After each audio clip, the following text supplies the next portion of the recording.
about whether we can rely on this information. And I know that you've been doing investigations on some of our parastatals for a number of years now. So when you heard about these leaked emails and saw some of the information, did it ring true? It rang absolutely true. It corroborated many of the things that we have been working on in terms of the state-owned companies, particularly, which is my focus. But there's a whole lot more, like Sam has just pointed out. There's a whole lot of data about the state and all these companies. So, there's names that seems to keep coming up, certain characters. Tell us about those names and the pattern that's evolving.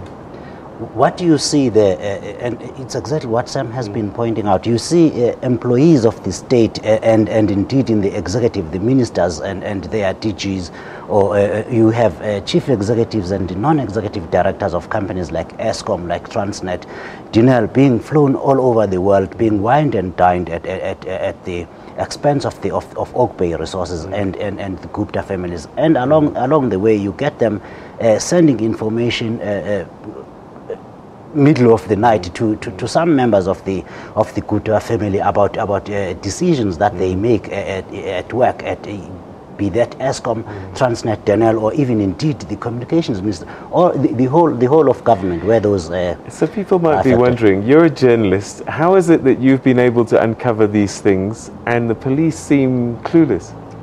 I cannot speak for the police, but just like Sam said, South Africans who may have access to this kind of information and are fed up with the state of affairs, decided to find a way to get the information out into the public, and they indeed found the media.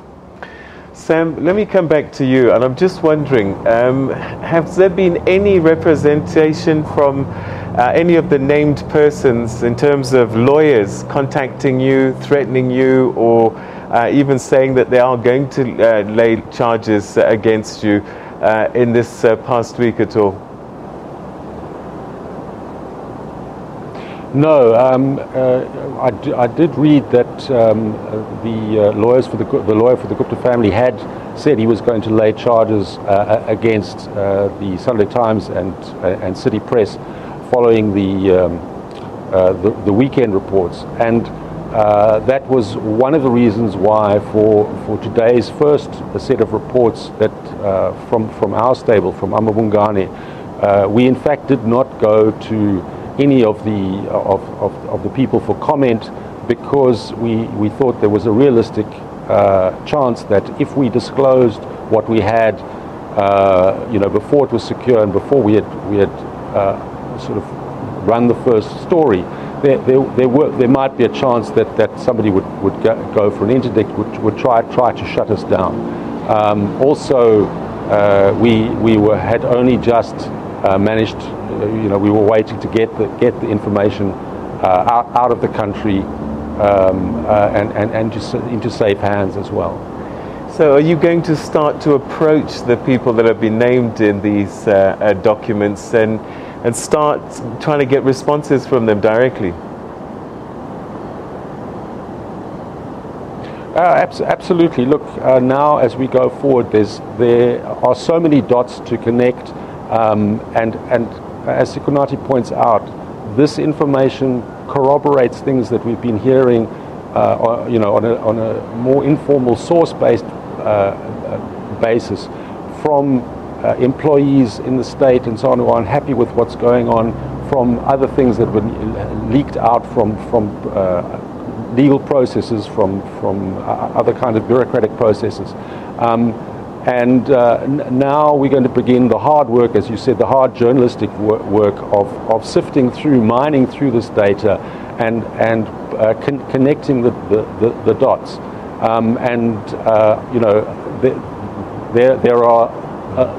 They're going to be no longer be dots around, the picture of state capture. It's going to be quite thick lines, I think. Sikunati, there are a number of names that keep coming up, and I'm just wondering, from looking at the thing in totality, are there main actors in this play? They are absolutely main actors, those particularly that work for ESCOM, that work for Transnet. We have named in the stories that we have published the people, and indeed contacted them. Some denied any accusation of illegal doing and everything, but there are definitely names. You shall see a whole lot many more tomorrow. I can assure you. Have you been under threat of legal action and other kinds of threats with the stories that you've been doing in this regard?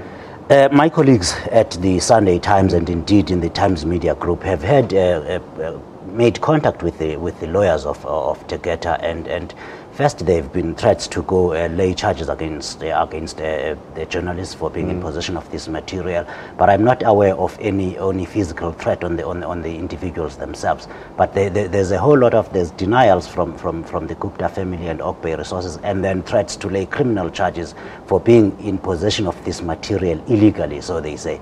But that happens at the same time as they deny this information being true, calling it fake news. So you can choose which one you want to believe. All right, unfortunately, it's one of those stories that we could talk to forever, and I just wonder if Sam is there. One last question, if I can. Sam, has this story gained traction overseas? Have you been contacted by news organizations abroad over this story? Yes, I mean, that's been quite interesting. We were hoping and expecting that the story would really gain traction locally. Because it's important for us as a country, and it has. But in fact, you know, the battle over state capture and the battle over what one can call you know, authoritarian populism is almost becoming a global issue. You know, we have Trump in the U.S. We have other examples, and our battle to overcome, you know, the capture of our state, I think has captured the imagination of people overseas. So I've had interview with Swedish television and some others today that surprised me. All right, Sam, we're going to have to leave it there. Thank you very much indeed. That's Sam Sol from Amabungane, and here in studio we've been talking to Sikonati Manchancha from Financial Mail. Thank you very much indeed for coming through as well. We're going to take a quick break. More after this. Stay with us.